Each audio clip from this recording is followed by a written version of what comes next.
गांव में विकास की बाट जोहकर थक चुकी ये दीवारें आज भी उधड़ी अस्मिता को संजोए हुए अपने कायाकल्प के लिए अच्छे दिनों का इंतजार कर रही है। सरकारें बदली, प्रधान बदले, घर में रहने वाले लोग भी बदल गए, लेकिन इन दीवारों के हिस्से में आया महज इंतजार उन तमाम दावों और वादों के सच होने का जो इनसे कभी प्रधान तो कभी सरकार ने किए। इंतजार उन सरकारी योजनाओं के धरातल पर पहुंचने का जिनका दावा सरकार ने डंके की चोट पर किया।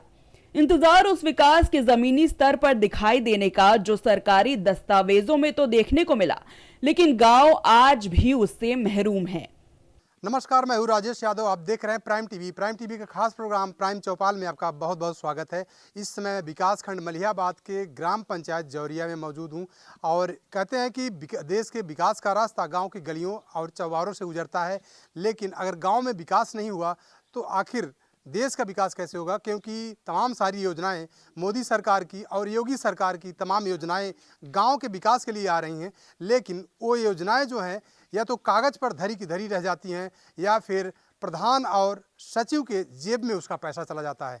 ये तस्वीर है विकास खंड मलिहाबाद के ग्राम पंचायत जौरिया की, जहां गांव के विकास के नाम पर महज औपचारिकता है। सड़क किनारे गंदगी का अंबार है, नालियों में प्लास्टिक और कचरे की भरमार है, सुविधाओं से अछूते लोग हैं और इन सब से बेखबर एक ग्राम प्रधान।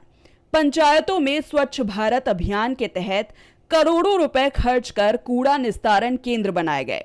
मकसद था कि गांव से निकलने वाले कूड़े से खाद बनाकर बिक्री से पंचायत की आय बढ़ाई जाएगी, लेकिन गांव में बना निस्तारण केंद्रों पर लटके ताले योजना का मुंह चिढ़ा रहे हैं। तो जाहिर सी बात है कि हमारे साथ इसी जौरिया ग्राम पंचायत के कुछ लोग मौजूद हैं। मैं उनकी जुबानी ही सुनता हूं कि आखिर गांव में जो तमाम सारी योजनाएं आ रही हैं उन योजनाओं का धरातल पर कितना काम हुआ है। उसके लिए हमारे साथ बातचीत करने के लिए गांव के कुछ लोग ही मौजूद हैं। क्या नाम है भैया आपका? मेरा अशोक कुमार यादव नाम है। अच्छा, गांव कौन सा है? मेरा ये जौरिया ग्राम पंचायत गोझीहार। अच्छा, जौरिया ग्राम पंचायत जी। एक चीज़ आप बताइए कि तमाम सारी योजनाएं यूपी सरकार की और केंद्र सरकार की भी आ रही हैं, चाहे स्वच्छता अभियान को लेकर हो या फिर अमृत सरोवर को लेकर हो, चाहे नाली खड़ंजा को लेकर हो, इंटरलॉकिंग को लेकर हो। आपको क्या लग रहा है, गांव में विकास कुछ हुआ है? नहीं, विकास जिस हिसाब से सरकार जो है विकास पे फोकस करे वो नहीं हो पाया, क्योंकि ऐसा है ना, जो राज्य सरकार है और जो ये गांव की सरकार है, ये दोनों का तालमेल नहीं बैठ रहा। तालमेल का मतलब वो बीजेपी सरकार और ये सपा से हैं। तो ना ग्राम पंचायत में गौशाला बना है, इस ग्राम पंचायत में ना क्रीड़ा क्षेत्र के खिलाड़ियों के लिए खेल के मैदान थे, वो सब नहीं बन पाए।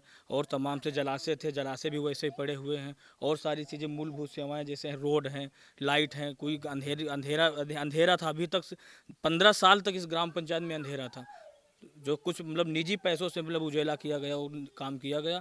और वैसे तो अच्छा, एक चीज़ बताइए, आपने कहा कि गांव में अंधेरा था, चारों तरफ उजाला किया गया है, तो ये जो उजाला किया गया है, जो सोलर लाइट लगाई गई, किसके माध्यम से लगाई गई? ये मैं तो अपने निजी खर्च से लगवाया हूँ और गांव की मतलब सेवा करने का मौका मिला और लोगों को जो दिक्कतें हो रही थी, जो तकलीफ हो रही थी, हम उसको ध्यान में रखते हुए जो है, अंधेरा था गांव में, चोरी होते, चोर आते थे और बड़ा माहौल डरावना रहता था। इस वजह से हमने जो है अपने पैसे खर्च पे हर खंबे पे, हर पोल पे स्ट्रीट लाइट लगवाई जो है। एक चीज़ और, आपने कहा कि गांव में तालाब थे, तो तालाबों के लिए तो मोदी सरकार योजना चला रही है, अमृत सरोवर योजना, उसके सुंदरीकरण के लिए, उसके रखरखाव के लिए, उसको सुंदर और स्वच्छ बनाने के लिए, तो उसको लेकर कोई काम नहीं हुआ है? नहीं, एक सरोवर तालाब बना था, उसकी ईंट तक वहाँ तक सीटें पड़ी हुई थी, लोग वहाँ जाते थे, लोग मॉर्निंग वॉक करते थे, लेकिन वहाँ के गेट तक वहाँ नहीं, कोई सीट बैठने के लिए नहीं, ना कोई पेड़ वहाँ है।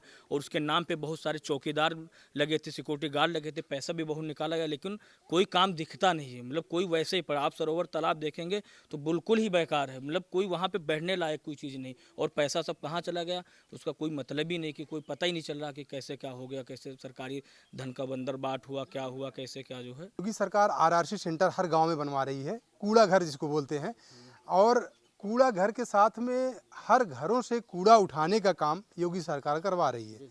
आपके गांव में कूड़ा उठ रहा है कि नहीं उठ रहा घरों से? कूड़ा नहीं उठ रहा है। कूड़ा जो है उठा करके जगह जगह रास्ते में फेंका जाता है। कूड़ा घर उसमें ट्रैक्टर बना है, लेकिन उसमें गाड़ियां खड़ी होती हैं, ट्रैक्टर खड़ा।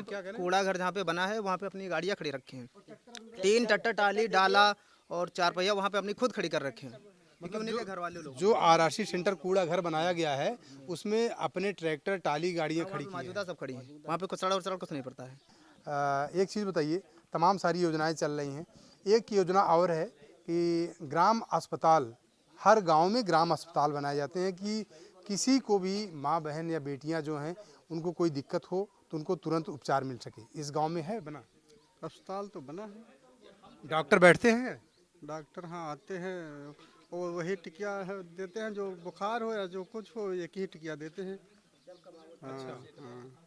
आप एक चीज़ और बताइए, एक सवाल और आपसे है कि योगी सरकार सुरक्षा मिशन चला रही बहन बेटियों के लिए, उसको लेकर किस तरीके से आप देखते हैं? गांव में कुछ बहन बेटियों के लिए, महिलाओं के लिए सुरक्षा व्यवस्था क्या है? नहीं, सुरक्षा व्यवस्था तो ठीक है, लेकिन अभी तक जब अंधेरे में माहौल रहेगा, पूरे गांव में अंधेरा रहेगा, कोई बहन बेटियां रात को निकलना है, उजाला नहीं होगा।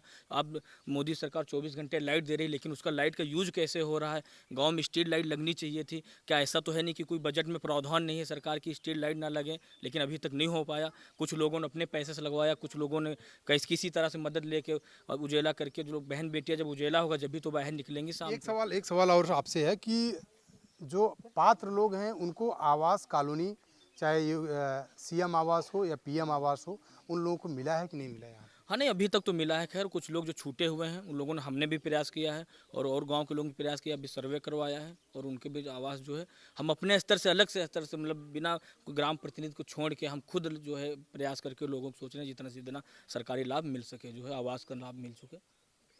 बिल्कुल। तो आप देख रहे हैं कि जो जौरिया गांव है, ग्राम पंचायत है, इसमें कितनी असुविधाएं हैं, बहुत सारी असुविधाएं हैं। अगर बात किया जाए तो लाइटों को लेकर, उसके साथ साथ में जो यहाँ पे आरआरसी सेंटर बनाया गया है, उस आरआरसी सेंटर में प्रधान खुद अपनी गाड़ियाँ और ट्रैक्टर खड़ा कर रहा है। इससे आप अंदाज़ा लगा सकते हैं कि आखिर किस तरीके से गाँव में जो सरकार की योजनाएँ आ रही हैं, उन योजनाओं का किस तरीके से यहाँ पे लूट हो रही है, किस तरीके से उन योजनाओं पर भ्रष्टाचार हो रहा है। लेकिन अब ऐसे भ्रष्टाचार पर, ऐसे दिक्कतों पर सरकार की लगाम कब लगेगी, ये तो आने वाला वक्त बताएगा। सवाल यही है कि अगर पंचायतों में स्वच्छ भारत अभियान के तहत करोड़ों रुपए खर्च कर कूड़ा निस्तारण केंद्र अगर रद्दी है, तो सरकार का पैसा कहां जा रहा है? ग्रामीणों ने बताया कि साफ सफाई के नाम पर गांव में कुछ भी नहीं है। कुछ लोगों का कहना है कि प्रधान काम कर रहे हैं, दूसरे गांव में हुआ है, यहाँ अभी बाकी है। यह भी नहीं है, आज में भी 2 महीने हो गए। चाची, आप नाम बताइए अपना। क्या मालती नाम है। गांव कौन सा है? जो गोजेहर। अच्छा, एक चीज बताइए कि आपको कुछ सुख सुविधा मिली है गाँव में? हाँ, हमारी अभी तो नहीं मिली है। दिक्कत क्या है, कमाते खाते रहे, वो भी चले गए, क्या करें? और क्या, तक सरकार तुम ही बना दो तो बना दो, ठीक है। और क्या, कोई है नहीं? और कोई नहीं। पेंशन नहीं, कुछ नहीं, अभी 2 महीने मिले हैं, पर्चा जमा किए, देखो। वही जब हमने लोगों से आवास योजना के बारे में बात की, लोगों ने जो जवाब दिया वो हैरान करने वाला था। सवाल ये है कि अगर ये लोग आवास के पात्र नहीं हैं, तो आखिर कौन है? सरकार जो पैसे ग्रामीण विकास के लिए आवंटित कर रही है, वो कहाँ विलीन हो जा रहे हैं? कहाँ जा रहा है हमारे आपके द्वारा भरे जाने वाले टैक्स का पैसा? न गांव के साफ सफाई, न सरकारी सुविधाएं, तो सरकार का पैसा कहां जा रहा है?